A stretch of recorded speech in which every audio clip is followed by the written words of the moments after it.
ভাবছেন কিভাবে শুরু করবেন শেয়ার ব্যবসা? আসুন শেয়ার বাজারের প্রচলিত কিছু টার্ম শিখে নিই। ইপিএস, আর্নিং পার শেয়ার, অর্থাৎ শেয়ার প্রতি আয়। ধরুন কোম্পানি ক এর মোট বাৎসরিক আয় 100 টাকা এবং মোট শেয়ারের সংখ্যা 10টি। সুতরাং শেয়ার প্রতি আয় হল 100/10 ইকুয়াল টু 10 টাকা। এই ইপিএস যত বেশি হবে সেই শেয়ারটা তত বেশি ভালো বলে বিবেচিত হবে। সেকেন্ড অপশনে আছে ন্যাভ, নেট অ্যাসেট ভ্যালু, অর্থাৎ শেয়ার প্রতি নিট সম্পদ। একটি কোম্পানি দুই ধরনের উৎস থেকে তার ব্যবসায়িক মূলধন জোগাড় করে। এক নম্বরে হচ্ছে শেয়ারধারীদের মূলধন, দুই নম্বরে ব্যাংক ঋণ বা লোন। এই মূলধনে অর্জিত সম্পদ থেকে সব ধরনের লোন বাদ দিলে পাওয়া যায় নিট সম্পদ। ধরুন কোম্পানি ক এর নিট সম্পদ 1000 টাকা এবং মোট শেয়ারের সংখ্যা 10টি। সুতরাং শেয়ার প্রতি নিট সম্পদ হল 1000/10 ইকুয়াল টু 100 টাকা।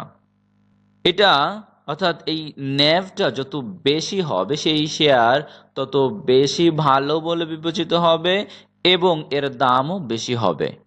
এরপরে আসতেছে প্রাইস আর্নিং রেশিও বা পিই রেশিও, অর্থাৎ কোম্পানির বাজার মূল্য ও আয়ের অনুপাত। ধরুন কোম্পানি ক এর শেয়ার প্রতি আয় 10 টাকা এবং মার্কেটে চলতি মূল্য 140 টাকা।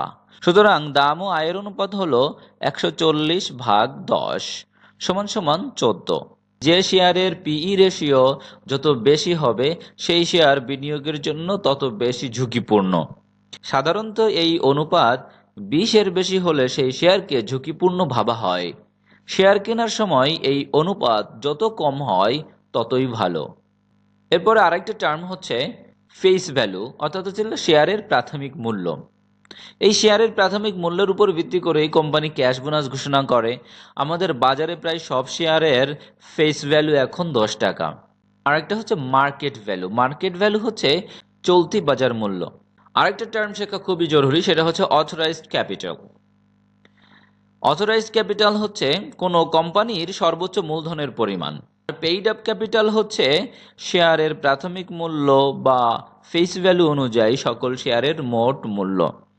আমার এই ভিডিওটা ভালো লেগে থাকলে লাইক, কমেন্ট, শেয়ার করে সঙ্গে থাকুন আর সাবস্ক্রাইব বাটনে ক্লিক করে রাখুন এবং পাশে থাকা বেল আইকনটিতে ক্লিক করে রাখবেন যাতে করে আপনি আরও নতুন নতুন ভিডিওর আপডেট পেতে পারেন।